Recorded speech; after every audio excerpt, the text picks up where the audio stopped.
Okay, this is a look at some introductions. They're not particularly specific to our essay that we are writing coming up. They're just some sample introductions that I wanted to give you kind of a scope of good introductions, what that should look like, and then introductions that need some shaping and need some work. Remember that good introductions, according to our So What and the Seven Common Moves, they need to have a creative title, an attention grabbing title. They need to have a clear thesis, what you're going to be outlining in your paper, and that can be either stated explicitly in your writing or implied. And then they need to have one of those gimmicks that we talked about and So What in Seven Common Moves, using an anecdote, starting with a quote, being mysterious, that list that I gave you that all good writers infuse into their essay. So we're going to take a look at just a couple here just to kind of give you some ideas. And these are all actual freshman comp papers that I've graded over the years throughout my time here at Pleasant Valley, and then also at Jacksonville at the writing clinic. So we're going to start with one that is a really poor introduction. And you'll see why in just a second. So I did some editing. You can see where I've done some editing to the essay. So going into my freshman year, I was given the opportunity to be a student athletic trainer with the Jacksonville State University football team. That's not a horrible way to start. You're setting yourself up. It has some grammatical issues, but it's kind of where it goes from there that it kind of goes downhill. It's been a great experience ever since the first day I walked into the field house. This is a description of that exceptional first day. So you never want to end with that last sentence ever. It's kind of like saying, "Now I'm going to tell you what I'm going to tell you in my paper." It's redundant within itself. So you want to avoid statements and generalizations like that, especially the last sentence before you roll into your body paragraphs. It needs to really stand out. That's usually your thesis statement. And so you want to kind of avoid that in your writing. There was a lot of redundant use there in that first paragraph. So let's take a look at another one. And this one, obviously, I made just a slightly too big. So let me see if I can zoom out a little bit here. Okay, so there's no place like home. Before I start there, let's look at the title, because you want a creative title, you want an attention grabbing title, but you also need to think about what the word choices that you use for your titles. So this particular title says "My Father's Sty," and the word sty, if you're not familiar, like a pigsty, it kind of sets a negative tone right from the start. This is your father, and regardless of, we're going to find out her feelings about her father in a little bit, but regardless, the word choice there automatically puts us on a defensive edge right from the very start. I haven't read any of her paper, and I got hung up automatically on that title. So be careful with the word choices that you use. You can refer to it as a style later on after you've given us some more explanation. However, starting kind of sets a negative tone right from the start. So there's no place like home, I teased as I put the car in park. There it was, the stained white house with black shutters that I'd called home for all 18 years of my life. Not a horrible way to start.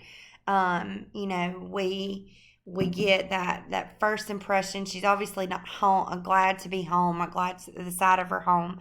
Moving to college and living the dorm life made me appreciate all the glories that came with living in a small town home. So it's not a negative there. So why use the word sty? Feelings of excitement and nostalgia filled me as I prepared for my first visit home. Not a horrible way to start. Again, it's just offset by that introduction with that title. Here's another one with a very weak intro. My great uncle Frank is the most interesting person I've ever met. I knew him only as an old man, so all of his wild adventures caught me by surprise. When he moved into a nursing home, I got the chance to visit his house to see if I wanted any of his belongings. It's kind of scattered. It's kind of weak. Starting with the most interesting person and naming them, that's one of those introductory kind of gimmicks that you can use, or you can leave that kind of up and reveal it later in the story. That's kind of like that mystery that we were talking about. But it still needs a lot of development here. This would have been one of those three objects, like the essay that you're writing, papers here. But you just kind of want to strengthen your intro. Remember, it's the first thing that people see. This paper received no credit. It had a multiple comma splices. I think there were 9 in the paper. Generally, the rule of thumb, which your first paper I'll go a little easier on you, but the rule of thumb is 3 comma splices and you receive no credit for the paper. Okay, so you want to avoid that. So that's why this paper received an NC. The ding of the elevator rings in my ears. This is the referring to the Houston Cole Library, which she lovingly refers to as the Houston Cole Penitentiary, which I'm really not quite sure, as I never really figured that out from the essay. But the ding of the elevator rings in my ears. I'm hesitant to leave the aroma of coffee behind me. It smells like home. You can't stick 2 sentences together. 2 complete thoughts with just a comma. That's a splice and it's wrong, and you want to avoid that. Fixing a comma splice is pretty easy. You can do one of 3 things. If you have similarly related sentences, you can join them together with a semicolon, or you can use a fanboy conjunction with a comma, and then for and nor, but, or, yet, or so. Okay, but don't stick 2 sentences together with a comma. I'm going to catch you every time. I don't remember many mornings not waking up to the essence of coffee. I step out onto the hard tile of the second floor of the library while the other girls chatter away as the metal doors slowly shut behind me. My shoes squeak with the remaining water from the puddle I splashed through earlier. It really does not matter what floor you select. Each level reeks of books and boredom, definitely not coffee. I have no idea what she's going to be discussing here. I don't remember this essay prompt. It was a descriptive prompt. She's describing a place, but it's all over the place. I don't know if she's going to be talking about, obviously, coffee, because she's mentioned it 3 times in her first paragraph. But it's very vague in terms of giving us an idea of what we're going to be reading in the essay. This was a C paper, mainly because grammar and spell check. This person obviously did not run a spell checker at all.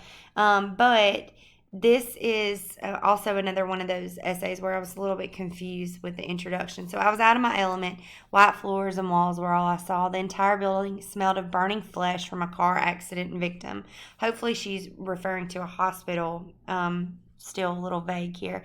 In the rooms were people. Some were alone, and some with loved ones by their side. Nurses scrambled around like ants, ready to risk their lives for others they didn't even know. Some were sleepwalking from their nearly completed 12-hour shift, which is also vague. You have some were sleepwalking. You were talking about nurses, but you've also talked about people. It's kind of like a misplaced modifier in the sense that some is too vague for us to know if they're patients.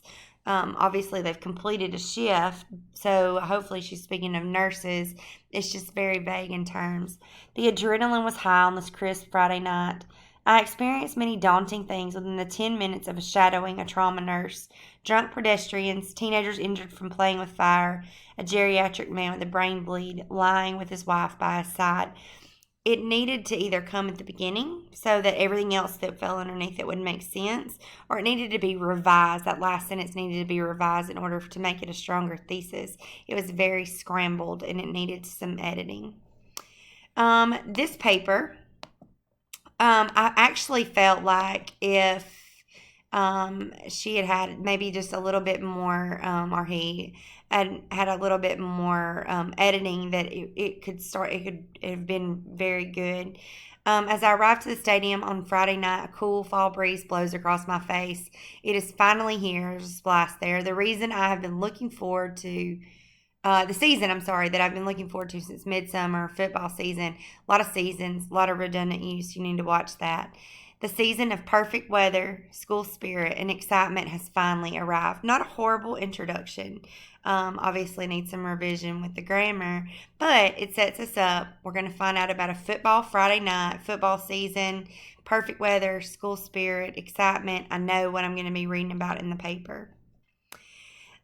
This one was awkward to me. The overall paper was okay. She kind of managed to redeem herself a little bit, but as I travel down the long abandoned road, in the distance, I can see the outline of what looks like a wrecked truck. That's a very awkward sentence.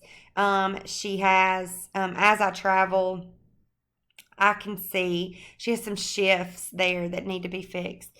I begin to feel butterflies arise in my stomach at the thought of discoveries on my adventure. I finally reach the wreckage and pry the door open with a nearby branch. Glass grazes my bare skin as the door swings open, leaving minor scratches on my body. In the truck, stretched across all four seats, is an array of objects screaming to me about the previous owner. Obviously, some strong language. The objects are not screaming. They may allude to the previous owner, give some hints to the identity, but she does set up, or he sets up the essay to be about the objects that belong to the owner of the truck. And this is actually from a friend in high school that was killed in a car accident, which is why it just was awkward with the rest of the paper, because it's not really an adventure that she's going on. She's just seeing these objects in the truck of where her friend was killed and the objects that she leaves behind. A man in a charcoal business suit dashed into the Birmingham airport, realizing his flight was arranged to take off in 15 minutes. It was an awkward word choice. A mother of two toddlers clenched the handles to the red Elmo leash harnesses strapped onto the children's backs as she checked them into their flight. A young man whose flight got delayed snored excessively while laying uncomfortably in the airport seat. To the right of all the chaos, a husband and wife wept, gripping each other's shoulders with tears creeping down their cheeks. She had been anticipating this day in months ahead for some time now, but nothing could prepare the companionless wife for what was to come. There is a lot going on. I'm not really sure exactly which trail to follow here, like what we're going to be talking about. And right before that last sentence that's supposed to be acting as the thesis, a husband and wife wept, gripping each other's shoulders. So she is not companionless if we follow that trail of thought. So obviously it's kind of misplaced in how it's set up. It turns out that the she is that mysterious gimmick where you kind of use she or he and you don't identify them, but because of everything else that this person had going on, it was very misplaced and very awkward. Now let's look at just a couple of good ones, and then we'll close out for today, and we'll move on with something else next time. Inside the shotgun house, as I walk through this abandoned shotgun house, there lies some bulky overalls, a dingy T-shirt, and a faded Bible. These are a few items that reveal my grandfather's life. Right off the bat, I know exactly what three items that my writer is going to be discussing in his or her paper. They represent what he did, who he was, and how he made it. My grandfather cherished and took care of these items. What follows here is way too much information kind of in the introduction. You want to kind of save several of these power descriptions for your actual paper. Just skipping down, the walls didn't show where the first stroke began and where his last stroke ended. He took pride and care in his work. It has been over 50 years and this house still stands. This house was built to last. So I know that this shotgun house is symbolic of this grandfather and his items. If you had used those three, if you had started talking about the house and then used the three items at the end, it would have been structured a little bit better. I think my video is about to cut off, so I'm going to stop it here, and then I'll start a new one, and we'll finish up with this discussion.